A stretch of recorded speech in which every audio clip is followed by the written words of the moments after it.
saya sebenarnya sudah mendapatkan ini. Jadi ini adalah iya. SP2HP, Iya. surat pemberitahuan perkembangan hasil penyelidikan. Iya. Ya, artinya laporan saya terhadap 7 termul itu Iya.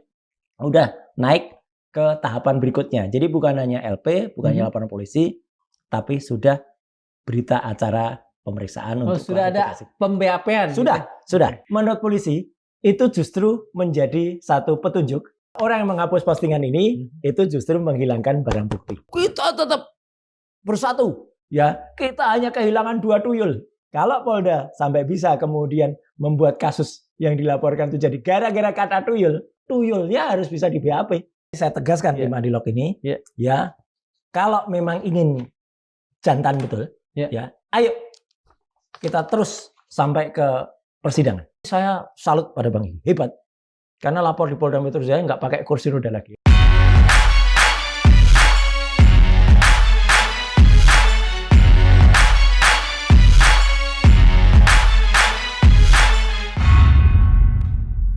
Bismillahirrahmanirrahim. Assalamualaikum warahmatullahi wabarakatuh. Waalaikumsalam. Sobat Madilog, sebagaimana kita ketahui beberapa waktu yang lalu dan itu belum lama, pakar telematika Roy Suryo melaporkan 7 orang dalam kasus dugaan pencemaran nama baik dan penghinaan kepada pihak kepolisian. Namun yang menarik, seolah-olah ini film Star Wars ya, ternyata ada strikes back, ada upaya untuk menyerang balik kepada Mas Roy Suryo, meskipun itu tidak dilakukan oleh ke-7 orang ini. Tetapi pengacaranya Pak Egy Sujana melaporkan Mas Roy Suryo dan Mas Ahmad Hozinuddin ke polisi juga dengan kasus yang sama kalau saya tidak salah. Untuk itulah, untuk mengikuti perkembangan terakhir dari 2 kasus ini, maka pada Madilog kali ini kita kembali bertemu, berjumpa, dan mencoba untuk menguak lebih banyak dari Mas Roy Suryo. Terima kasih sudah hadir untuk kesekian kali. Ya, terima kasih Kang Darsa sudah diundang lagi di Madilog. Ya. Langsung saja. Oke. Perkembangan. Jadi gini. Yang pertama dulu deh. Ya, yang pertama sebenarnya menarik ya. 7 orang. Ya, jadi saya sebenarnya sudah mendapatkan ini. Jadi ini adalah SP2HP, surat pemberitahuan perkembangan hasil penyelidikan. Ya. Artinya laporan saya terhadap 7 termul itu udah naik ke tahapan berikutnya. Jadi bukan hanya LP, bukan hanya laporan polisi, tapi sudah berita acara pemeriksaan untuk sudah ada pemBAP-an. Sudah. Jadi meskipun belum berita acara untuk penyidikan, apalagi penyelidikan, tapi sudah ada berita acara untuk klarifikasi. Jadi artinya semenjak saya terima SP2HP seperti ini, ya, kemudian ya ini sudah ada yang kemudian ditunjuk petugas-petugasnya. Jadi petugas-petugasnya sudah ada dan kemudian nama yang terlapor dan juga ini ada 1 nama terlapor ditulis di sini, tapi saya saya menghormati dia dulu aja. Biar aja. Jadi kembali seperti yang lalu kita tetap masih biar nanti biar yang bersangkutan ke-7 itu tahu-tahu dapat panggilan gitu aja. Yang jelas saya sudah diberita acarakan, 2 saksi sudah diberita acarakan semua.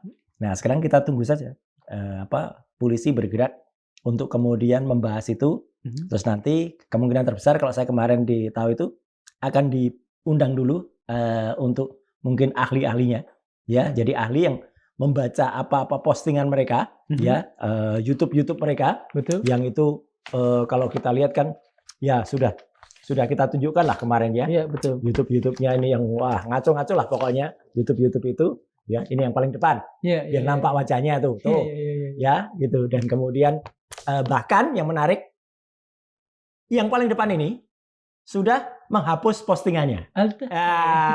Tapi menurut polisi itu justru menjadi satu petunjuk, ya, bahwa dia menghilangkan barang bukti. Ya, jadi orang yang menghapus postingan ini itu justru menghilangkan barang bukti. Artinya lebih ini. Lebih berat ya. Lebih berat. Karena apa? Karena saya tidak hanya melaporkan begitu saja, tapi sudah termasuk path-nya saya masukkan, URL-nya, bahkan case-nya itu sudah saya masukkan. Jadi artinya polisi bisa men-track itu dan bahkan sudah saya download sebelumnya. Jadi kan ya. videonya ada. Sudah diamankan lebih Sudah dulu lah ya. diamankan gitu. Jadi yang lain kalau mau coba-coba ngapus, silakan saja, malah tambah berat nanti kalau dihapus. Itu yang menarik. Oke. Ya, itu Kang Dada. Nah, Berapa lama polisi menjanjikan waktu untuk pemanggilan saksi dan saya sebagainya? waktu itu melaporkannya tanggal 6 Januari. Kemudian saya di berita acara pemeriksaan klarifikasi kemarin itu minggu yang lalu. Ya, jadi minggu yang lalu itu sekitar tanggal 20-an. Ya. Artinya waktu itu 2 minggu ya. Saya kira normal lah gitu. Ya. Ya normal, dan nanti mungkin pemeriksaan untuk ahli-ahli itu minggu depan. Jadi artinya ya biarkan saja. Kalau saya sih bukan tipe seperti Termul yang kemudian ngejar ya? terus nari-nari di depan Polda itu. Ternyata yang nari-nari itu malah sekarang kabur. Tapi saya berterima kasih juga kepada DPR di Komisi 3. Karena kemarin DPR geram terhadap kejaksaan, ya jadi suruh tangkap itu Sylvester Matutina. Memang. Oh, jadi yang joget-joget itu Sylvester Matutina? Iya, ada di depan itu ya sama si AA ini. Lincah nggak mengingat postur beliau? Masih lincah. Masih lincah. Nah, kan masih komisaris. Oh, alhamdulillah. Ya, kalau masih komisaris kan lincah dia. Kecuali nanti kalau sudah dicopoti komisaris. Ini aneh. Negara ini itu masih mengeluarkan uangnya untuk terpidana, itu kan aneh banget. Uang rakyat. Uang pajak kita. Uang pajak kita masih keluar untuk pembayaran terpidana yang terpidananya melarikan diri. Ini kan banget ya. Istilahnya apa? Sangat ironis. Ya. Ironis. Tragis gitu. lah. Tragis. Sementara rakyat masih membutuhkan untuk biaya yang besar. Kemudian kita masih membutuhkan untuk program unggulan MBG ya. Kan ya itu kan makan bergizi gratis ya. Bukan makan buat Gibran. Oh iya. Sorry. Lain lagi gitu. Enggak apa-apa. Ya kan namanya juga wapres itu harus dikritisi. Enggak bisa. Nah, tapi yang lucu ketika kita ingat kita kemarin ketika bicara terakhir kan kita bicara soal kelakuan lucu dari seorang yang namanya Egy. Ya kan? Kenapa kita bicara itu? Karena kan Egy ngirim WA langsung ke saya, kemudian kita analisis. Saya suka ini sebetulnya, ini kayak John Wayne. Oh iya, begitu. Mungkin kalau penonton Mandilog sekarang, siapa ya itu John Wayne ya? Gitu. Clint Eastwood lah. Kalau Clint Eastwood sudah seusia kita. Koboi baru siapa ya? Terakhir siapa? Terakhir ya paling ya. Soalnya kalau John Wayne, kemudian Bonanza, itu kan masa-masa zaman kita kecil dulu gitu loh. Iya kan? Tapi ya oke lah, artinya digambarkan oleh sosok Egy. Dan menariknya, pembicaraan kita yang waktu itu sangat-sangat, kalau orang bilang sangat legend ya, karena banyak di quote di mana-mana, itu tampil di Mandilog, di shotkan di mana. Itu kan kita sampai mengulas ini kan. Ya, betul. Ya, sijil kepemilikan. Sijil atau sertifikat ya. Saya salah waktu itu mengatakan STNK. Ya, BPKB. Ini sejenis BPKB yang jelas nomor polisinya WA itu nomor Kuala Lumpur, nomor KL 939Q.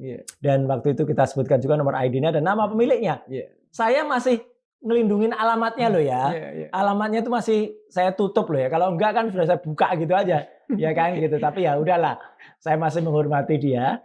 Nah, cuman kabar-kabarnya ya Kang Darsa dan semua bersama Mandilog.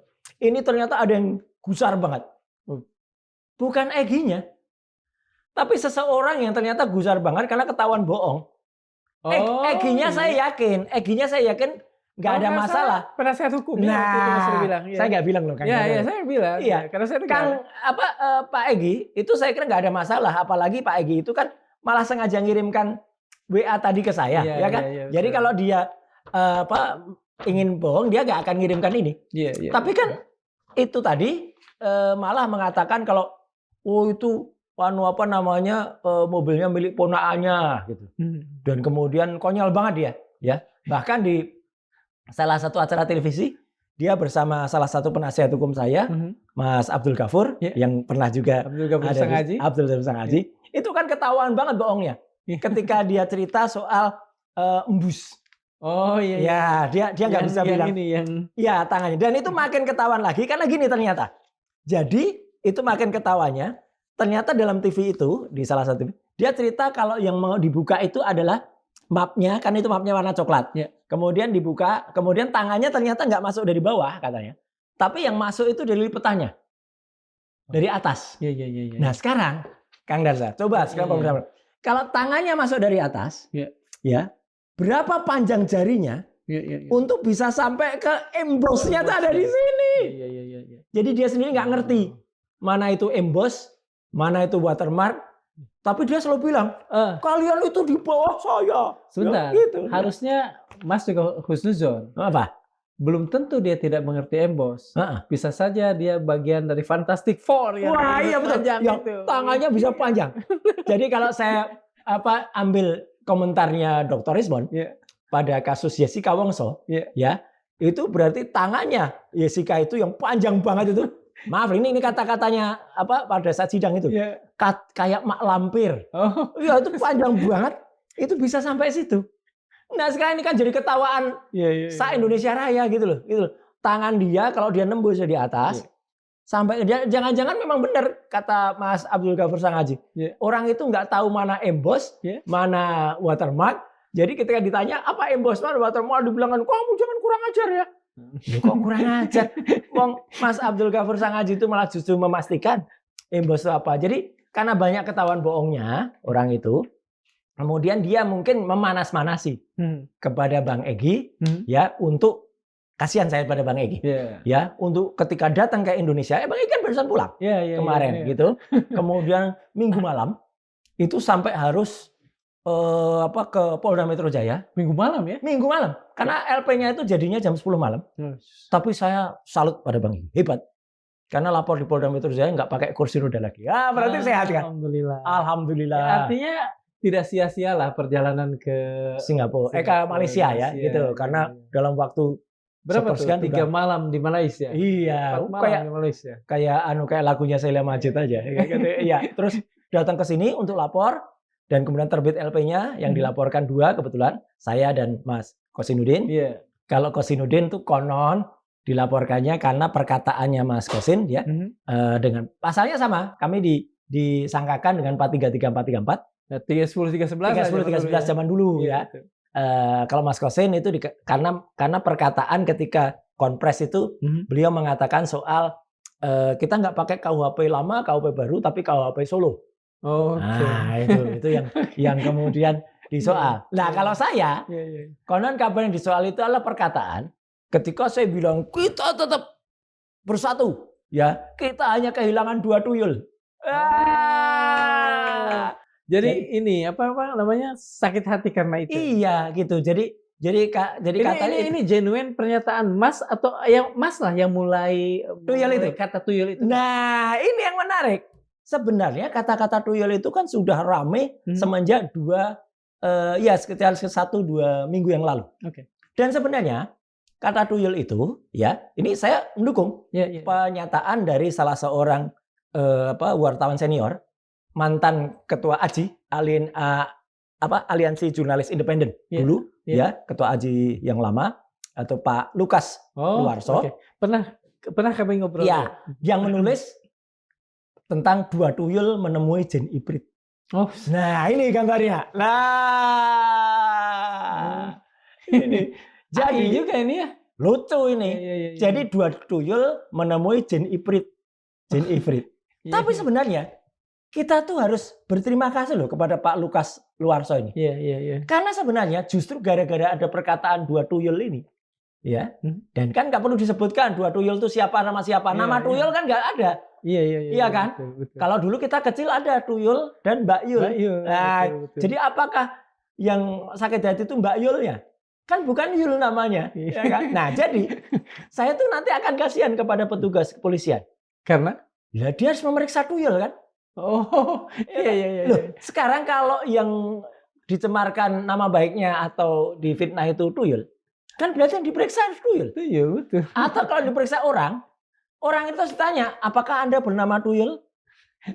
Kalau enggak kok bisa sakit hati? Kok bisa dicemarkan nama baiknya? Tapi sekali lagi gini, Kang Darsa dan pemirsa Mania. Sekali lagi sebenarnya mereka itu harus berterima kasih pada Pak Lukas. Ini ya. Satu, karena selain menuliskan dengan bagus, Pak Lukas itu sengaja menggeser perkataan dari Bang Egy sebelumnya. Kan Bang Egy mengibaratkan mereka datang ke Solo itu ibarat surat At-Toha. Yang Musa sama Harun datang ke sana ya? Ya, apakah mereka berarti menyamakan dengan nabi. Bahaya ini. Ini bisa penistaan agama malah. Betul. Nabi Musa dan Nabi Harun Menemui bertemu Fir'aun, dengan ya. Fir'aun. Siapa Fir'aunnya? Iya kan? Kalau itu misalnya kemudian persamakan, ya, apakah iya yang ada di kota sono itu Fir'aun? Harusnya, kalau menurut saya ya, Nah, ketika Bang Egy dan Pak DHL ini Ya. Kita mau mengatakan mereka tuyul, bukan loh ya? Bukan. Ya. Mengatakan diri mereka itu Musa dan Harun dan menemui seseorang, Iya. Fir'aun, disebut. yang ditemui itu sebetulnya harusnya marah dan dia Betul. yang harus melaporkan. Iya.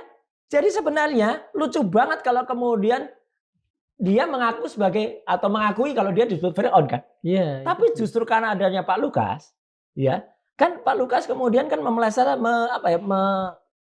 spinkan supaya seolah-olah itu hanya 2 tuyul ketemu jin ifrit. Iya. Ya udah kan nggak disebut juga jin ifritnya siapa. Betul. Dan artinya lagi gini, disebut-sebut mereka menyebut dirinya ya sebagai Nabi Musa dan Nabi Harun. Ini kan luar biasa. Seminggu lebih yang lalu kita kan baru saja merayakan perayaan Isra Mi'raj. Iya. Dan kita tahu dalam sejarahnya Isra Mi'raj yang terjadi sekitar tahun 500 sekian Masehi itu kan perjalanan Nabi Muhammad SAW dari Masjidil Haram ke Masjidil Aqsa, dari Mekah ke Palestina. Nah, perjalanan itu dengan buruk dan kemudian ketika naik Sidratul Muntaha, langit ke-7, di langit ke-5 dan langit ke-6 itu ketemunya siapa? Nabi Musa dan Nabi Harun. Iya. Nabi Musa langit ke-5, Nabi Harun langit ke-6. Artinya kan luar biasa banget. Artinya nabi-nabi pilihan, karena pertama kali kan Nabi Adam itu ketemunya. Ketika kemudian Nabi Muhammad SAW ketemu dengan pilihan, lah kok mereka menyamakan dirinya dengan Harun itu gitu. Makanya Nabi Musa dan Nabi Harun, makanya harusnya berterima kasih sekali lagi pada Pak Lukas. Dan karikatur ini itu memang sudah ada di media massa. Ya, saya hanya menggambarkan, ya saya nggak menyebutkan jin ifritnya. Saya hanya menggambarkan kehilangan 2 tuyul. Apakah tuyul yang ada di sana sama dengan tuyul-tuyul di sini?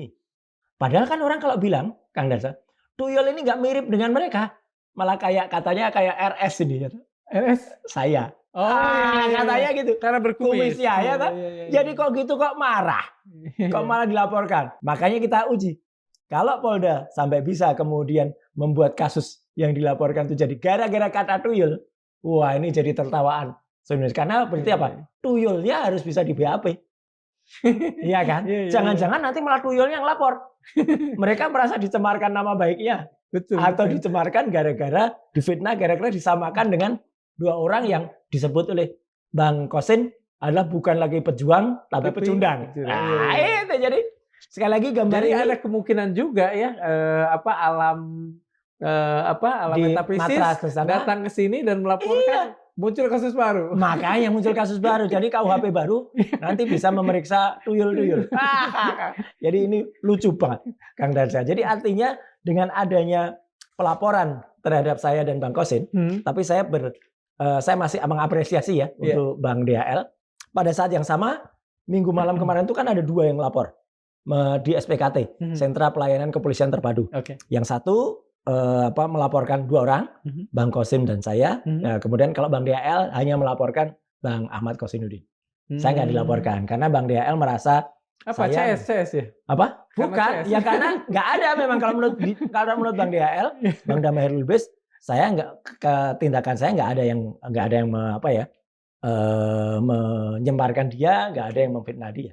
Ya itu ya masih waras lah. Gitu. Tapi kalau saya pun sebenarnya yakin terus terang sekali lagi. Saya yakin Bang Egy itu sebenarnya juga tidak sepenuh hati lah itu. Pasti ada orang yang kemudian memprovok ya. Yang memprovok siapa saya nggak ngerti ya. Pokoknya ada orang jahat yang memprovok, orang di belakang dia lah yang memprovok itu. Apa ini penasehat hukumnya? Nah, mungkin saja, saya nggak tahu ya, terserah. Makanya nanti akan terbukti. Kalau dia nggak bisa membuktikan tuduhan itu, ya, wah malah bisa. Itu namanya laporan palsu, ya, kan laporan palsu. Nggak ada tuyul sama sekali kan, gitu. Gitu. Apa mungkin bakyulnya gitu ya, tuyul yang kemudian melaporkan tuyul. Jadi pasalnya harusnya di KUHP itu adalah pasal tuyul. Dan bukan itu- pasal pencemaran nama baik gitu loh. Masa ada pencemaran nama baik? Mas, gitu? apakah sempat terpikir nggak bahwa pelaporan ini bagian dari paket, termasuk paket restoratif justice yang diberikan? Nah, Sebagai itu memang sebuah ada timbal beberapa balik masukan. lah. Ya, ada beberapa masukan di grup ya, beberapa WA grup, termasuk WA grup para lawyer dan juga WA grup yang support ke saya. Iya. Mereka mengatakan itu, Mas, ini pasti satu tujuan dari geng sono ya, untuk kemudian membuat perpecahan gitu. Kan perpecahan awalnya kan sudah berusaha dipecah dari 12 itu, dari 8 yang akhirnya terlapor, kemudian dipecah ya 2, kemudian tidak bersama-sama, kemudian 3 Bu Kurnia Tridoyani, kemudian Pak Rizal Rizal, Fadila, kemudian Mas Rustam itu berusaha didekati. Dan ini ada fakta. Oke. Kalau nanti Madilog mengundang Iya. Mas Gafur Sangaji, Oke. beliau bisa menunjukkan bukti WA, WhatsApp. Saya karena saya sudah di forward, Oke. tapi karena itu istilahnya testimonium di auditu ya, Iya, karena iya, saya iya. mendapat dari orang lain, Iya. baik orang Indonesia, bahwa modus atau operation kota Oslo itu Iya. itu dilakukan oleh beberapa termul untuk mempengaruhi semua pihak, termasuk mempengaruhi kuasa hukum. Beberapa ini dengan satu tujuan dan dengan satu modus, bukan tujuan, tujuannya. Modus yang sama. Modus yang sama. Untuk Jadi melakukan, satu misi dilakukan oleh banyak orang. Iya, untuk melakukan restoratif justice ini. Oke. Ya, jadi didesak kuasa hukum saya, diiming-imingi, dan itu tidak tanggung-tanggung. Bukan hanya lesan loh sekarang. Udah berani dalam bentuk WA. Yang ada buktinya. Ada buktinya. Jadi ada buktinya. Jadi WA nanti Kok bisa ini itu ya? setolol itu. Sekasar itu. Memang kasar. Loh dari dulu memang mereka nggak pernah halus. Mereka tuh kasar gitu. Mereka kasar dan kemudian mereka melakukan cara-cara untuk kemudian yaitu memaksa kita. Itu kan kayak strategi perang Chinese ya. Kalau tidak bisa menyerang, ya kemudian mereka akan berusaha merangkul. Tapi merangkulnya kan caranya kan sangat tidak bagus gitu ya. Iya. Gitu. Jadi cara merangkulnya itu dengan cara mengiming-imingi. Ya gambarnya dari Mas Lukas ini masuk banget lah. Jadi ada kantung ya. Kantung kemudian kantungnya bocor kemana-mana ya. Tapi supaya nggak bocor katanya dimasukkan 3 koper gitu katanya. 3 koper yang kemudian kopernya jatuh kemana-mana gitu ya isinya. Itu jadi mereka melakukan cara-cara yang tidak cerdas lah menurut saya. Sangat-sangat konyol gitu. Gitu, Mas. Ada lagi yang lain yang berkenaan dengan bukan kasus terbaru ya, perkembangan terbaru ini. Nah, saya sengaja bocorkan dikit ini aja supaya. Jadi ini dari orang, nggak usah dibaca. Ya, oke. Dari siapa ya? Nah ini. Oh, oke. Ada nama yang kemarin sempat muncul. Apakah Bu Kurnia, Bang Rustam dan Bang itu kliennya? Bla bla bla bla. Ini langsung mengajak. Jadi mengajak ngopi-ngopi. Kita follow up diskusi kemarin untuk teman yang bertiga ini, Bang. Iya. Siang Bang, malam kita ngopi-ngopi yuk. Nah iya. Ya kan artinya sebelumnya memang sudah ada ini ya, sudah ada pendekatan, sudah ada. Ya ini jelas ya. Ini dari siapapun dia berani nyebutkan nama kan. Oh. Ya nggak usah dibaca. Ya. Gitu. Saya juga nggak akan tunjukkan karena saya belum minta izin kepada Mas Gafur ya. Nanti Mas Gafur sendirilah yang akan mempertunjukkan. Artinya modus macam ini saya yakin bukan hanya kepada Mas Gafur, tapi juga kepada beberapa lawyer yang ada. Dan mungkin kalau besok ngobrol dengan Bang Kosin, Bang Kosin pun kan pernah cerita di sini. Di kursi ini juga bahwa ada uang senilai sekian miliar ya, yang itu bukan hanya 1, 2, 3 digit lah. Iya, 3 digit yang kemudian disampaikan. Jadi artinya modus ini memang modus yang luar biasa. Tapi itu makanya saya juga tidak kemudian diam begitu saja ya. Itu justru membuat saya makin ngegas kemarin ketika kemudian saya melaporkan 7 termul itu. Karena ini ibaratnya gini. Jadi ada pola-pola, ada kayak sel-sel yang kemudian dilakukan. Sel pertama adalah sel yang kemudian langsung menyasar ke 8 orang. Yang 8 orang yang tadinya terlapor. 2 sudah berhasil dicuplik oleh mereka ya. Apakah 2 itu merupakan bagian dari gambar ini atau tidak? Silahkan maknai sendiri. Nah, yang 6 kemudian dilakukan masing-masing gerakan, termasuk upaya untuk mendekatkan ini. Terus kemudian upaya yang lain adalah melakukan penyerangan dari podcast-podcast seperti ini. Ini kan banyak banget kan podcast-podcast kayak gini.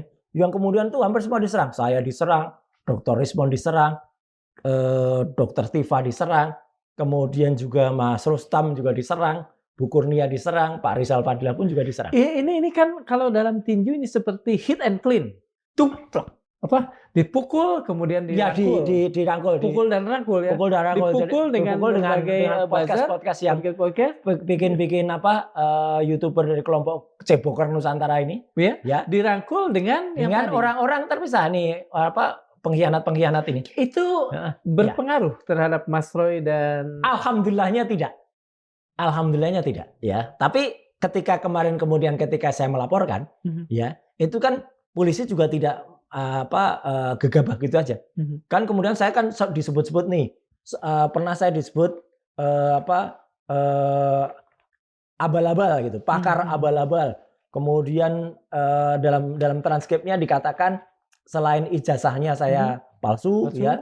Kemudian saya dipersoalkan juga disebut-sebut terkait kasus Hambalang, ya. Kemudian saya dipertanyakan pengalamannya nggak ada gitu. Nah, maka saya waktu itu kemudian menceritakan pengalamannya. Dan bahkan kan ada yang kemudian secara mengejek berkata gitu ya. Mungkin gambarnya nanti juga bisa di-insert bahwa dari kecil masa umur 7 tahun sudah motret gitu. Nggak hanya 7 tahun udah motret. Ya. Sekitar 7 sampai dengan 10 tahun pun saya sudah megang peralatan-peralatan kayak gini ini Kang Darsa. Nah, jadi selain foto, saya dari dulu itu pegang peralatan untuk elektro. Tentu kita nggak langsung bisa bikin alat yang sangat canggih kan, kayak amplifier atau apa. Tapi dulu kita mulai, kalau dari kecil tuh kita mulai dengan alat pertama yang dirakit oleh anak-anak ekstrakurikuler dulu adalah adaptor. Adaptor. Kemudian saya merakit jam digital waktu itu. Kemudian di sini ini ada sinyal injektor. Kemudian ini radio, namanya radio P608B. Ini radio MB zaman dulu.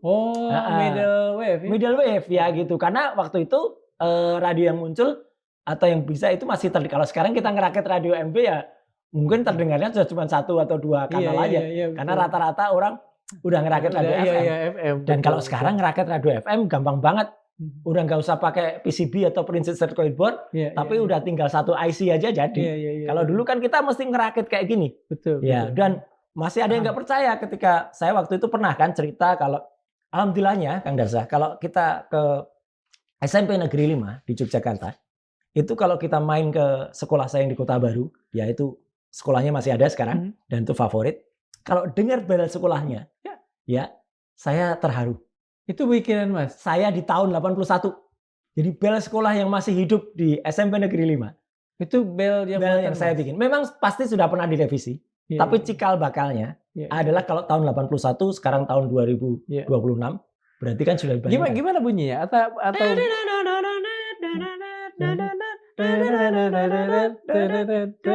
itu apa ya? Ya, lagu-lagu termasuk juga lagu-lagu komando untuk Amerika. Untuk Hi Johnny atau apa gitu. Iya. Itu ini ya betul. Itu legend banget. Iya, bukan lagu yang untuk es krim itu loh, bukan. Bukan yang bukan, tapi itu. Jadi itu ada di filmnya Stanley Kubrick. Iya, betul.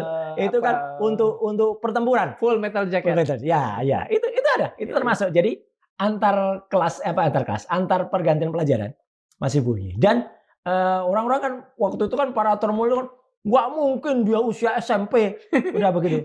Kang Darsa, ini saya tampilkan nih pertama kalinya. Jadi ini SMP ya? SMP. Saya pernah ngobrol di podcast lain, tapi waktu itu belum saya tampilkan foto-foto ini. Jadi ini kejadian di tahun 82, 83. Ini saya waktu itu. Ya, pada saat itu saya sudah kelas 2 ya. Untuk melepas anak kelas 3. SMP ini saya, ini SMP. Jadi SMP itu mainan saya sudah berbagai peralatan wireless, amplifier, bahkan amplifier yang ada di ini namanya aula SMP 5. Iya. Itu saya yang masang. Dan lucunya banget Kang Darsa, ini ada satu pengalaman yang paling lucu. Saya pernah ngasih ceramah tentang internet di tahun 2000, saya ingat betul tahun 2000. Jadi sudah 26 tahun yang lalu di SMP 5. Saya cerita kepada adik-adik kan. Adik-adik, ini speaker yang ada di aula SMP 5 ini yang bikin Om loh. Oh, iya. Tahu nggak? Iya, iya. Anak-anak SMP jawabannya apa? Apa? Nggak percaya Om. Oh, Iya, mereka belum.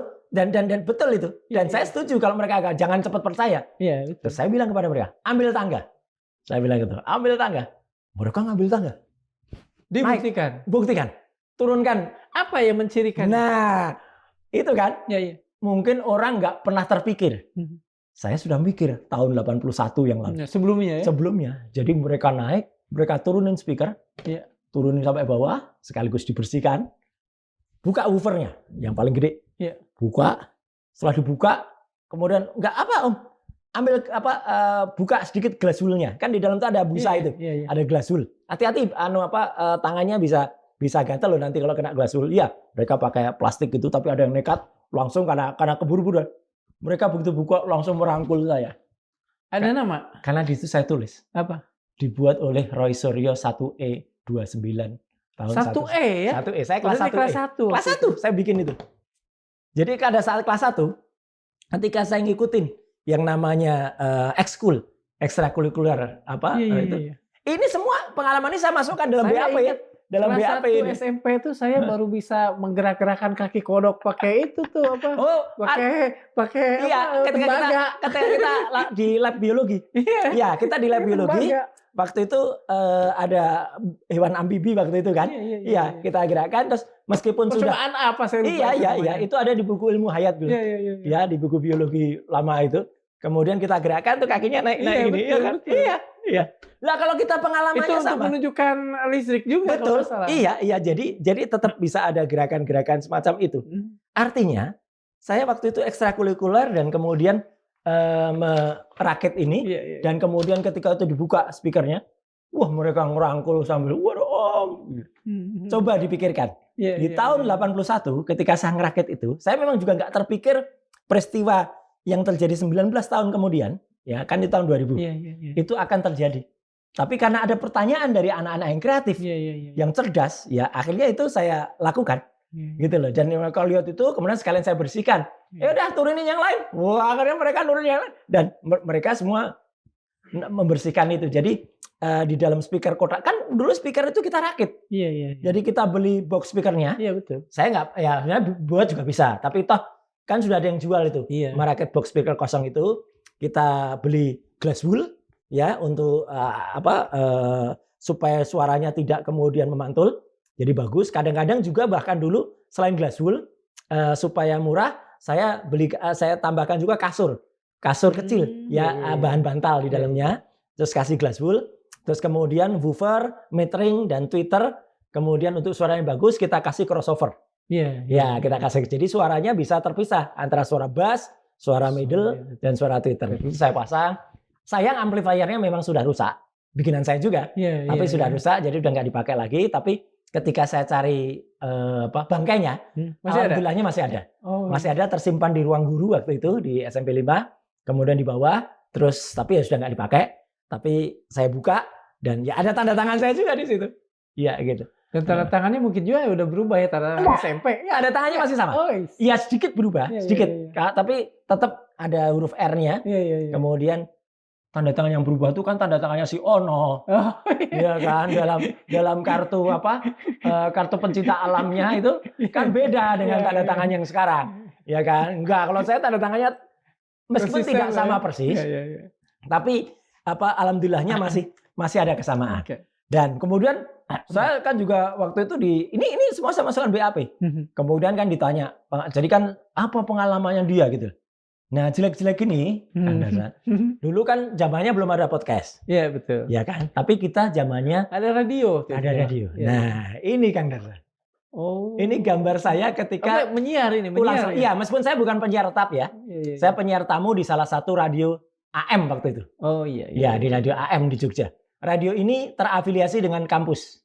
Oke. Dengan salah satu kampus di Jogja. Oke. Ya, gitu. Bukan. Kampus UI. Oh, oke. Jadi radionya namanya Unisi. Oh iya. Radio itu sangat terkenal dulu, radio PT Radio Prima Unisi. Betul. Kebetulan saya aktif di kegiatan darat radio Dionisi Family. Waktu itu dan siaran juga. Dan ketika radio itu pindah ke FM, saya juga masih sempat main-main ke sana. Nah, ini gambarannya. Udah agak ini ya, udah agak dewasa lah ya. Agak modern meskipun modern. sebenarnya semua masih pakai tape ini kan, tape analog. Iya tape analog. Ya, tape-nya masih tape pakai kaset. Iya, yang diputar-putar Yang pakai diputar pensil. dan kalau kita mau ngepaskan lagu, waktu itu jari kita berguna. Iya. Kita masukin, kemudian kita play, kita tunggu sampai VU meternya. Jadi, itu berarti lagunya mulai. Ambil dulu kasetnya, kita putar balik sedikit, kita pencet pause, kita pencet play, kemudian kita sambil ngomong, ya gitu. Wira Muda, sebentar lagi Anda dengarkan lagu gini. Tahun berapa? Itu tahun 83 sampai sekitar 86. Oh, ya. Mari kita mendengarkan Tito Sumarsono. Iya, betul.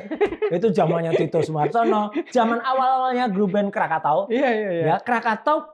Sebentar, Krakatau di antara bukan di antara kita. Bukan di antara kita. Itu lagunya waktu itu. Malah itu yang meledakkan Krakatau. Itu penyanyinya belum Tri Utami, bukan belum Ii. Siapa waktu tapi Ruth Sanaya. Ute. Apa waktu itu? Lagu itu Astaga. Bukan, Astaga tuh album dia sendiri. Oh iya. Ya, yang dinyanyikan oleh Ruth Sanaya itu yang pernah dinyanyikan oleh Without You, apa namanya? Na na na na na na na na na na na na na. Yang sekarang terkenalnya itu dinyanyikan oleh salah seorang penyanyi Filipina. Ya, namanya bukan lebih terkenal Maribeth. Ini namanya Sarah Geronimo. Sarah Geronimo itu apa nyanyi? Love, I Want Lost a Day Without You. Lagunya I Want Lost a Day Without You. Oh, berarti saya nggak tahu itu. Ya, itu lagu itu pernah sangat-sangat apa namanya terkenal, terutama di Jogja. Karena kebetulan Ruth Sanaya menyanyi itu bersama Krakatau untuk debut dia pertama kali di Jogja. Enggak, di program TVRI Programa 2 Jakarta. Oh iya. Ya, kemudian rekamannya kami putar di Unisi waktu itu dan itu sangat-sangat meledak. Ya gitu dan kadang-kadang radio lain agak-agak iri karena mereka nggak punya rekaman itu gitu. Kita kebetulan punya teman di TVRI Programa 2 Jakarta. Dulu kan Programa 2 Jakarta terkenal. Iya, betul. Siaran bahasa Inggris. Iya, betul. Dulu masih Mbak Inke Maris. Inke Maris. Ya, Mbak Inke Maris ya. Kemudian Bu Inke Maris, kemudian juga agak mungil-mungil. Ya.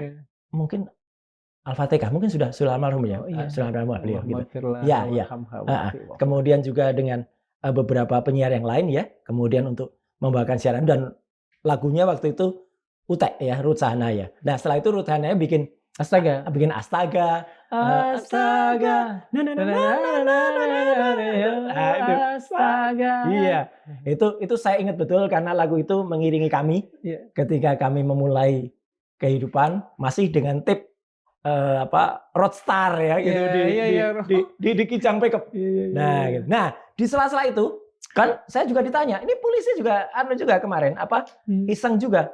Pak Roy itu belajar komputer tahun berapa gitu. Nah, terpaksa saya tunjukkan juga. Nih, ini ketika saya waktu itu mengalami ketika masih menggunakan komputer jenis 286. Ya. Ini sebenarnya udah agak modern tahun itu. Iya. Karena 286 ini sudah lebih maju dari XT. Kan IBM PC pertama International Business Machine. Ini berarti IBM juga? Ini bukan, ini Rakitan. Rakitan. Rakitan. Ini sebenarnya merek Amerika, Wise mereknya.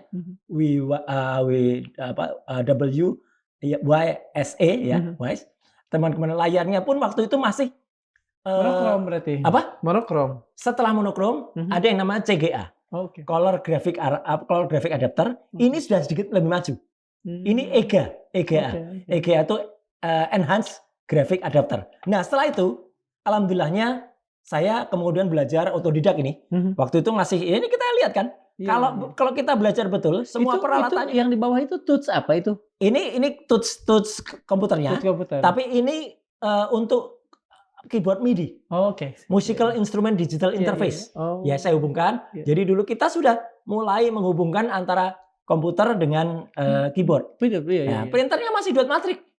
Kayak LX800 waktu itu. Ya, nggak usah sebut mereknya. Tapi waktu itu pun kita sudah mulai dengan DeskJet. Ini sudah tahun 91 kan. 91. Iya, 91. Jadi 91 tuh baru ada DeskJet. Saya artinya kalau kemarin Bang Resmond Hasiolan Sianipar. Masih pakai DOS kalau? Masih ya? disk operating system. Iya. Waktu itu kenapa kemudian kami, terutama Bang Resmond itu sangat yakin kalau ijazah yang kemudian ditampilkan itu adalah dicetak tidak dengan teknologi yang ada. Karena waktu itu kan jelas betul bahwa teknologi yang ada, nah ini kan belum masuk teknologi untuk mesin cetak seperti ini. Iya, gitu. betul. Jadi artinya 85 dia. Iya, ini kan 85. Iya. Ini 91. 91 aja masih kalau kita lihat jadul banget. Lah apalagi tahun ini. Nah, kemudian saya sempat ketika di BAP itu kan saya menunjukkan kalau saya sudah ngajar di salah satu toko komputer di Jogja. Toko komputer terbesar di Jogja. Nah, alhamdulillahnya kemudian kita punya rezeki dikit, ganti kita komputernya yang sudah tower. Ini kan sudah tower. Oh iya. Kalau Kang Darsa ingat, ke atas ya? Ya udah ke atas, itu prosesornya udah juga ganti. Ini berarti 90 sekian ini? Ya, ini 94. Oh, 94. Waktu itu komputernya sudah 386. Iya. Prosesornya 80386. Setelah 386 muncul 486, muncul 586 atau Pentium, kemudian baru bergerak core dan lain sebagainya, double core. Ini layarnya pun sudah berubah. Iya. Ini VGA. Iya, VGA. Video Graphic Array. Printernya di belakang ini sudah laser, cuman agak terlalu kontras cahayanya sehingga tidak terlalu kelihatan. Kelihatan ya, betul. Masih menggunakan disket. Sebagai. Tapi disket udah kecil kayaknya ya? Ya, karena di sini sudah disk drive-nya sudah tipe yang 3,5 inci. Nah, itu. Jadi pemirsa harus tahu bahwa sebelum disket kecil ini ada disket-disket tipis. Iya, tipis. 5/4 inci. Iya, betul. Kapasitasnya kalau kita dengar sekarang ketawa. Karena disket yang kecil pun kapasitas terbesarnya hanya 1,4 mega. Itu pun sudah high density. Iya, betul. Yang belum yang low density atau two side two density 2S 2D waktu itu. Bukan Dian Pramana Putra ya 2D itu. Dan Deddy Dukun. Tapi 720 kilobyte. Tadi yang Kang Darsa sampaikan, disket yang tipis itu adalah disket dengan yang high density 1,2 mega. Yang gede. Yang kecil bahkan 360 kilobyte. Bisa dibayangkan kan? Tapi sebenarnya sebelum itu hanya saya nggak nyempat. Disketnya lebih gede lagi. Disket ukuran 8 in. Saya nggak sempat ngalami karena saya sudah langsung ngalami yang 5/4. Yang 8 itu lebih kecil lagi. Itu hanya 160 kilobyte. Padahal lebih gede. Itu masih komputer-komputer yang dengan sistem sebelum tidak akan IBM. Terbayangkan dengan oleh generasi yang yang satu USB ya? USB flash disk sekarang kapasitasnya sudah giga. Tera. Udah tera, udah luar biasa. Nah, kemudian kan saya lebih tanya lagi kan kemudian kalau pengalaman Pak Roy bisa cerita kalau podcast itu harus begini. Nah, saya kan dulu pernah siaran kan Darsa. Iya. Ini buktinya. Kang Darsa, saya dulu 8 tahun di Metro ya? Pernah menjadi salah satu presenter. Gemuk banget. Berapa kilo? Cabi lah. Berapa kilo waktu ini? Sama. Kalau beratnya sih nggak terlalu terpaut banyak. Ya 60-an sekian lah dulu. Iya. Jadi waktu itu ini ada almarhum ya. Wimar Witular. Oh, Wimar Witular. Ya. Kemudian ini Pak Menteri Komunikasi Sofyan Jalil. Ya. Ini ketua BMKG waktu itu Bu Woro.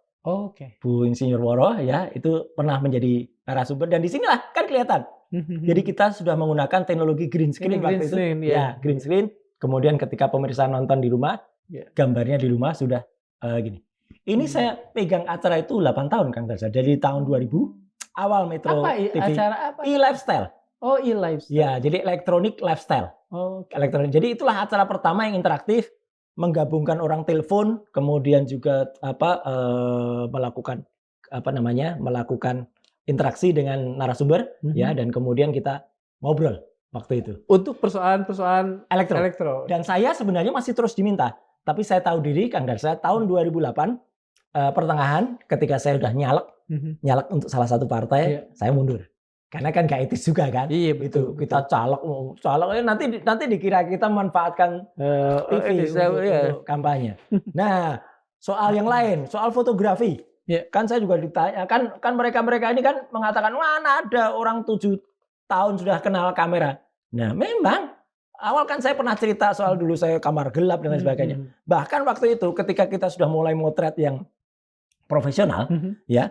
Saya udah zaman dulu belum ada drone kan. Oh, Nah, Gantole ini ya? yang saya ceritakan. Iya, iya, iya. Kebetulan hobi saya itu memang hobi agak ekstrim.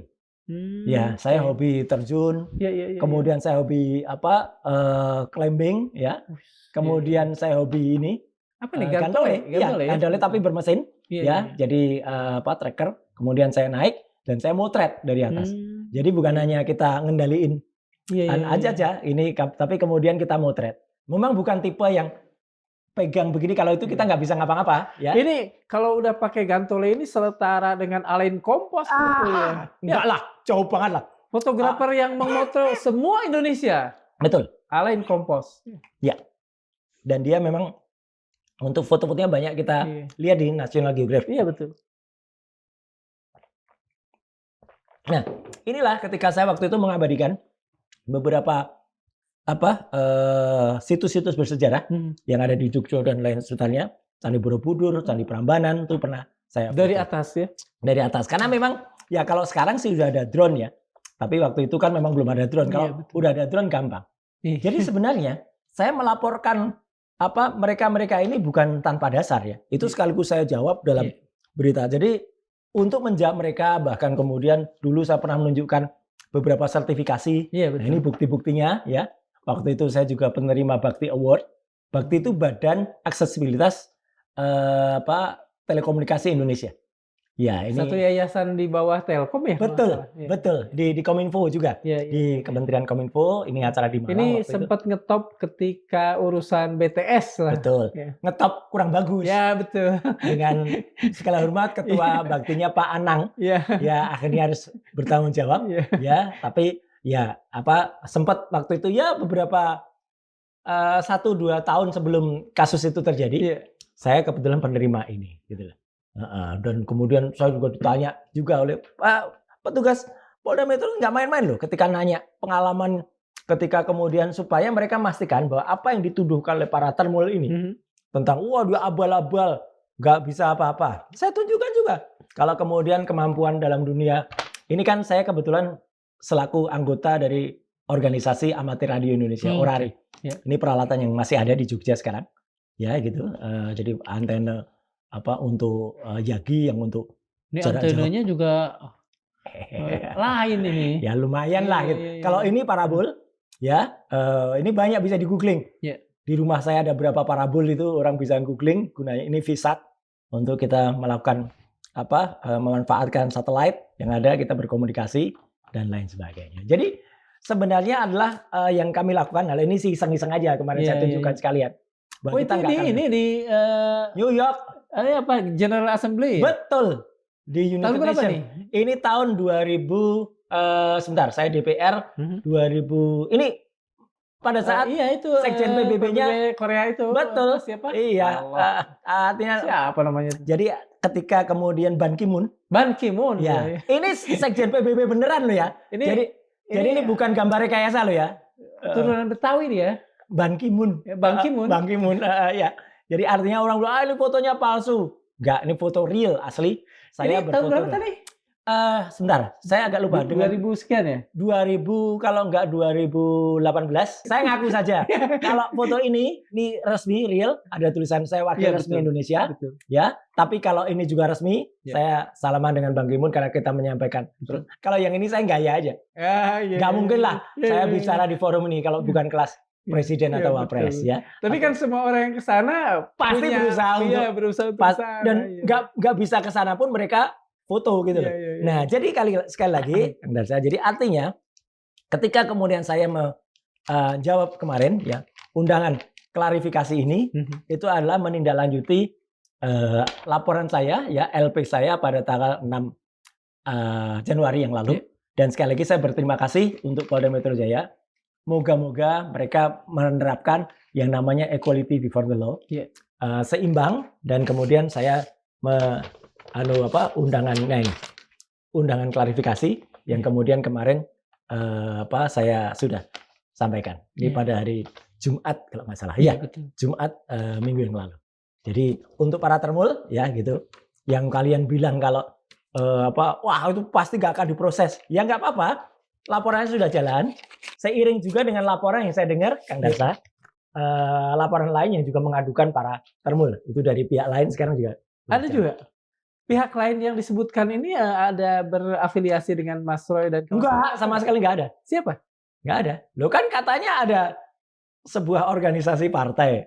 Ya, saya dengar itu udah jalan. Lupa saya. Itu juga jalan juga saya dengar ya. Karena Karena mereka kan juga nyebut-nyebut itu ya. Iya, saya kebetulan diberitahu oleh penyidiknya.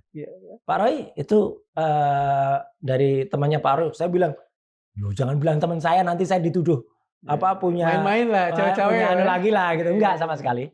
Jadi mereka juga sudah di BAP klarifikasi dan artinya ya tunggu saja tanggal mainnya. Mas Roy, punten nih. Apa? Apakah dengan ikut sertanya teman-teman yang lain ini itu kira-kira akan lebih mempercepat equality before the law ini? Harusnya, karena kan yang saya dengar mereka kan tadinya kalau mereka kan pakai somasi, tapi kemudian karena somasinya tidak terjawab atau dibiarkan lah, dibiarkan, meskipun ada juga yang katanya yang take down, tetapi take downan lah gitu, artinya nggak take down beneran gitu ya, karena take down tapi tidak merasa salah. Akhirnya kemudian dan kalau nggak salah mereka kan bikin kumpulan dan menyiarkan momen itu ke video juga. Oh iya, bisa diakses oleh semua. Makanya itu, jadi sebenarnya niatnya kalau orang mengatakan mensreanya ada, ini bukan mensreanya Panji ya, gitu. Tapi karena mensrea Panji itu kan judul aja. Artinya niat jahatnya ada, bahkan kemarin yang saya dengar dari kuasa hukum, aktus seriusnya perbuatan pelanggaran hukum ya atau pidananya ada. Gitu loh, gitu mereka itu. Ya saya nanti kita tunggu saja ya gitu, karena ini kan juga otomatis kan sejalan dengan kalau mereka sekarang akan mencoba kemudian melaporkan saya, ya kita tunggu aja. Mas Roy melakukan pelaporan, pihak lain melakukan pelaporan, ini akan menjadi satu berkas atau? Oh enggak, sama sekali enggak ada. Sekali lagi ya, saya pastikan. Satu, saya tidak ada kaitannya sama sekali dengan mereka. Bahwa kebetulan saya diberitahu karena kebetulan unit yang menanganinya sama. Gitu. Jadi kemudian saya juga tidak tahu kapan mereka di BAP, tapi yang jelas mereka sudah sebelum saya. Karena kebetulan mereka juga lapornya bikin LP-nya kan sebelum saya. Iya betul. Jadi karena sebelum saya, ya maka mereka diberkas duluan. Nah, tapi apakah ini akan memperkuat nanti tindakan dari kepolisian? Saya kira iya. Karena apa? Karena itu akan membuat berarti orang-orang para termul-termul ini ya, itu kan berarti memang sudah bukannya disinalir ya, nanti akan udah dianggap udah dianggap memang melakukan tindak pidana pencemaran nama baik dan juga misalnya fitnah gitu. Dan itu bang jelas ya kalau kita lihat kalimat-kalimat begini gitu, terungkap video RS sekongkol hajar, wah ini bukti RS agar bisa jadi apalah ini kacau banget nih. Ada Megawati nangis kadernya ditangkap KPK, ternyata RS ikut terseret kasus Hambalang. Itu kan ngaco banget gitu. Kok bisa gitu loh? Saya nggak ada hubungan apa-apa dengan Bu Mega, apalagi Bu Mega gitu loh dengan Mas saya tadi lihat ada gambar ini pakai program. Nah ini juga menjadi soal kemarin oleh polisi. Jadi artinya mereka melakukan rekayasa terhadap saya. Itu pun juga masuk pasal.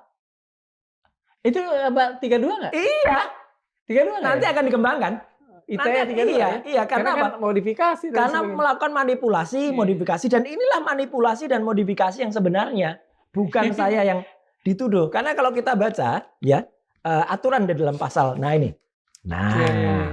aturan di pasal 32 ini kan setiap orang dengan sengaja dan tanpa hak, ya kan, atas atau melawan hukum dengan cara apapun, mengubah, menambah, wah ini melakukan transmisi dan sebagainya. Iya, jelas. Ancaman hukumannya 8 tahun. Iya kan? Apalagi kalau dia melakukan pasal 35. Pasal 35. Ini kan kemarin kan berusaha, ini tambahan. Kemarin kan pasal-pasal ini yang berusaha dituduhkan kepada saya, Dr. Rismond dan Dr. Tifa. Tapi penjelasan dari Prof. Henry, yang kemudian juga nanti akan ditayangkan juga di Madilog ya, karena saya tahu beliau juga beberapa sebelum ini rekaman juga di sini, beliau akan mengatakan pasal itu sama sekali nggak bisa diterapkan ketiga orang ini. Nah Heeh. Persoalannya, Heeh. Prof. Henry mengatakan bahwa pasal-pasal ini Digunakan untuk menjerat. digunakan untuk menjerat Justru itu. dan digunakan secara salah. Heeh. Artinya sebetulnya dengan adanya pernyataan Profesor Henry, ada kemungkinan pasal-pasal ini juga tidak akan diberlakukan buat ketujuh orang ini. Loh, saya melaporkan mereka-mereka itu bukan dengan pasal ini kok. Oh iya, siap. Saya kan laporkannya 433, 434. Iya, betul. Ya kan, kalau nanti pengembangan, Iya. artinya baru salah untuk kami. Iya. Karena kami itu tidak melakukan manipulasi data. Tapi kalau ini kan jelas-jelas ada manipulasi data. Gambar saya kan nggak begini. Iya. Ya kan, kemudian gambar saya kan tidak kemudian seperti, nah ini juga nih rekamannya. Masa dibikin kayak anak kecil gini. Tapi ini Ada gambar videonya. siapa juga nggak jelas ini sama Mereka sekali. melakukan rekayasa di videonya. Maksud saya sama sekali tidak seperti Mas Roy. Loh lah iyalah, tapi kan maksudnya saya, ya kan gitu. Artinya kan mereka ini ya sedikit-sedikit sudah kita tampilkan lah gambarnya ya. Termul ini ya, karena toh nggak apa-apa, saya udah di berita acara klarifikasi atau pemeriksaan kan udah jelas gitu. Harusnya mereka di brief dulu atau ditambah dikasih pelatihan dulu tuh agar bisa bikin gambar-gambar yang lebih bagus. Supaya lebih bagus. Tapi artinya sekali lagi, kenapa saya tadi nyebut nama Prof. Henry? Iya. Ya, Subiakto. Karena sekali lagi Prof. Henry adalah termasuk salah satu orang yang dulu bersama-sama dengan saya. Beliau itu mewakili dari unsur pemerintah di dalam tim yang dibentuk oleh Menteri Kominfo waktu itu, ya. Untuk kemudian merancang undang-undang ITE dan merancang undang-undang keterbukaan informasi publik. Jadi clear betul kalau misalnya kemudian beliau kesaksian ahli Prof. Henry ya gitu kemudian nanti akan atau harus didengarkan oleh pihak kepolisian karena bagaimanapun beliau adalah termasuk orang yang dari awal itu menyusun undang-undang tentang informasi dan transaksi elektronik. Mas, dengan sekian banyak tadi sebetulnya Mas urusan hukum yang Mas bukan tangani, yang melibatkan Mas Roy sekarang berapa? Berapa kasus?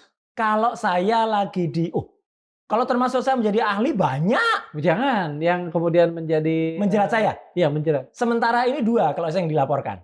1 yang dilaporkan oleh Jokowi sama yang ini. Dan para termul ada 4 termul ya. 3 termul. Lecumanan, Kamis Samuel Sweken dan juga Michael apa ya gitu. Ade Kurniawan. 3 itu plus Jokowi. Jadi 4. Itu 1. Saya, Dr. Ismon, Dr. Tifa plus Bu Kurnia, Pak Rizal Fadila sama 6 lah sekarang. Ya, itu 6. Satu lagi yang kebetulan 2, saya sama Pak Kosinudin. Itu adalah yang dilaporkan oleh Egy Sujana. Tapi sekali lagi saya kok nggak yakin sih sebenarnya. Kasihan juga sama Kang Egy gitu. Karena apa? Udah sakit ya, didesek-desek sampai dengan bikin laporan malam-malam jam 10 malam itu kan terlalu itu terlalu ya. Terlalu masa mau-maunya gitu loh. Dibikin kayak itu gara-gara sebenarnya bukan Egy. Saya sangat yakin ini. Karena sebenarnya yang kena itu kan yang jelas ketahuan bohongnya kan sebenarnya kan orang lain. Iya. Nah, ini yang ingin saya tunjukkan tadi. Jadi di sini Prof. Henry itu termasuk orang nomor 3. Staf ahli Menteri Bidang Teknologi Informasi dan Komunikasi. Ini tahun 2003. Dan di daftar ini sekali lagi saya pribadi nomor 9. Jadi saya sebanding dengan termasuk 12 orang yang waktu itu awal itu sebagai tim koordinasi pengembangan industri dan standarisasi untuk TKT. TKT itu tim koordinasi telematika Indonesia ya di bawah pimpinan Bu Mega waktu itu sebagai Wapres ketika Gus Dur dan kemudian menterinya waktu itu Pak Samsul Muarif. Jadi ya kalau saja orang yang bikin undang-undang ITE saja sudah ada 2 yang kemudian memberikan kesaksian dan 1 saya memberikan jawaban atas undang-undang yang dikenakan. Ya sekarang polisi mau dengar dari siapa? Masa dia mau dengar dari ahli abal-abal yang ngaku dosen UGM tapi nggak pernah ternyata bukan pengajar UGM. Ada tuh siapa itu JS inisialnya sama satu lagi namanya RT. Berkali-kali Mas Roy bilang. Iya, itu yang dilaporkan juga oleh teman saya ketika dia di salah satu siaran TV dia gagap. Saya gitu ketika menunjukkan ijazah Jokowi yang ternyata bukan hasil scan. Gitu. Mas Roy, ini kan saya kembali ke tadi kan ada semacam hit and clean tadi, memukul kemudian merangkul. ini kan sudah ada yang bisa dirangkul dan kelihatannya sih mungkin kalau secara Maunya. secara manusiawi sudah mulai tenang, sudah apa. Nah, kembali ke gambar ini. Ya, Mas gitu. Roy, kira-kira akan mengambil peluang nggak kalau itu? Sama sekali tidak. Sekali lagi saya tegaskan di Madilog ini, ya, kalau memang ingin jantan betul, ya, ayo kita terus sampai ke persidangan. Dan artinya Anda harus hadir. Harus hadir. Dan itu yang kemudian kami yakini dia nggak berani hadir. Gitu. Ini tantangan ya Mas? Iya, kenapa? Sudah 3 kali bahkan mau 4 kali ini sidang yang namanya CLS, Citizen Law Suite di Solo, tidak hadir. Ya, kuasa hukum bahkan jangankan dianya, ijazahnya aja tidak bisa dihasilkan, tidak bisa dihadirkan. Artinya dia juga mengingkari janjinya kan katanya saya nanti akan hadir kalau sidang. Mana sidang yang untuk menjerat kami ini para aktivis dan akademisi ini itu kan dia menyebutnya itu sidang untuk pencemaran dan fitnah. Pasal 310, 311 dan pasal-pasal lain yang berusaha ditambah. Itu tidak, saya tahu sidang itu tidak akan membuktikan ijazah. Meskipun berkali-kali Madilog juga sudah memuat juga statement waktu itu adalah dari Prof. Mahfud, dari Prof. Jimli, Prof. Komarudin. Harus lebih dulu di ijazahnya dibuktikan kan. Ya, jadi bukan hanya ijazah yang legalisasi, ijazah aslinya harus tampil. Jadi Mas Roy tetap punya keyakinan ijazah itu bahkan tidak akan diverifikasi di persidangan? Ya, karena apa? Waktunya akan sangat tidak cukup, Mas. Bisa dibayangkan. Hakim, karena butuh penelitian juga. Satu, butuh penelitian. Kedua, waktu untuk hakim meriksa. Apakah hakim itu akan punya pengetahuan dan juga punya waktu yang cukup untuk memeriksa satu ijazah di persidangan. Padahal itu nanti yang kejadian, nanti mungkin akan kayak lucu-lucuan kayak gelar perkara kemarin. Dilihat sebentar, bahkan mungkin kalau hakim punya bisa jadi nanti sebelum diraba, enggak boleh diraba. Nah kan konyol. Padahal orang yang katanya tangannya bisa tadi itu juga kemarin terbongkar ternyata. Dia ternyata ngaku kalau di ruang gelar perkara khusus itu pegang handphone. Dia katanya nelpon ke suaminya. Lah langsung sama Bang Gafur, loh ini berarti pelanggaran ini. Harusnya polisi tangkap orang ini. Karena apa? Karena yang lain-lain itu dilarang, jangankan bawa handphone. Ya dia malah nelpon katanya di situ. Itu kan konyol banget, ngaku itu di TV nasional loh. Jadi pengakuan dia terbuka bahwa dia pada satu dia nelpon atau mendapatkan WA dari apa dan dia berkomunikasi. Jadi artinya pembuktian ini itu pun juga nanti pasti akan dipertanyakan kalau mungkin karena apa yang berkali-kali ditampilkan oleh kepolisian waktu itu Mabes Polri kan tampilkan hanya ini fotokopi ya di Solo di Citizen Law Suite Pak Rujito adik dari almarhum Pak Bambang saya sebutkan aja namanya Bambang Budiarto ini masih namanya masih saya lindungi ya tapi adik dari almarhum ini ijazahnya sudah ditampilkan. Kaget sekarang mereka. Karena selain watermark, selain ada emboss, ternyata memang saya sebenarnya merahasiakan dari dulu. Saya tahu ada hologram yang di center-center. Nah, ini belum sempat kemarin dibuat hologramnya. Jadi kalau besok dibuat hologramnya berarti cetakan baru lagi.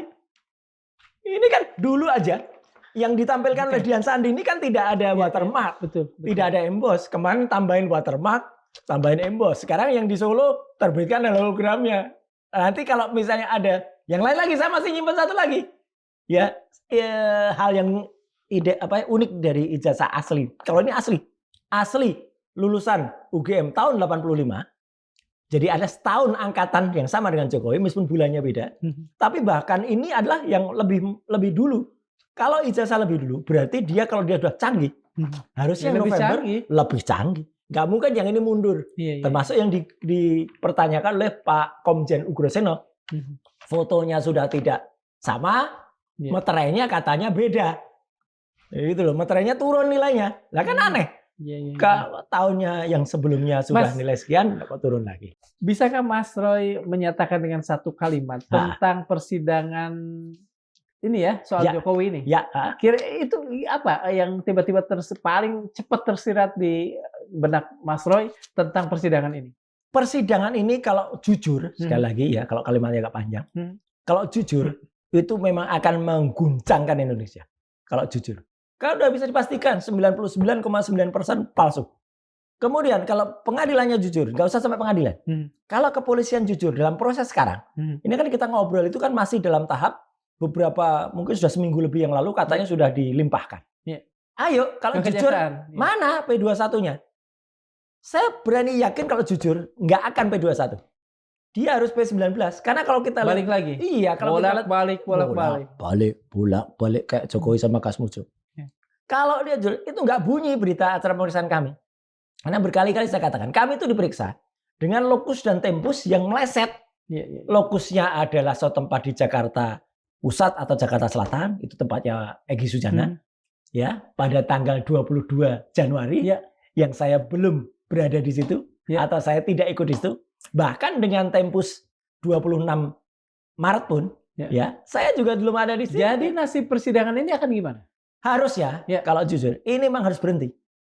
Belum, nggak akan nyampe persidangan. Berhenti secara legal itu berhentinya gimana? Dicabut atau legal bisa satu, ada kemungkinan ini P19. Artinya berkas itu tidak pernah sampai ke kejaksaan, ke persidangan. Kejaksaan nyampe, tapi jaksa peneliti balik lagi harus menolak. Karena dia lihat BAP-nya nggak nyambung. Keterangan ahlinya juga belum pada masuk. Jadi bukan equal. Ya. Nah, kalaupun misalnya sampai ke persidangan, kalaupun itu pasti akan heboh kalau kemudian terjadi yang namanya abuse of power.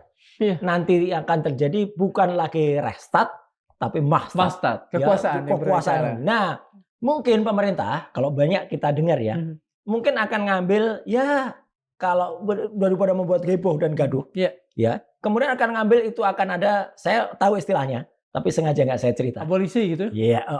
Kalau abolisi kan berarti kan sudah ada apa namanya?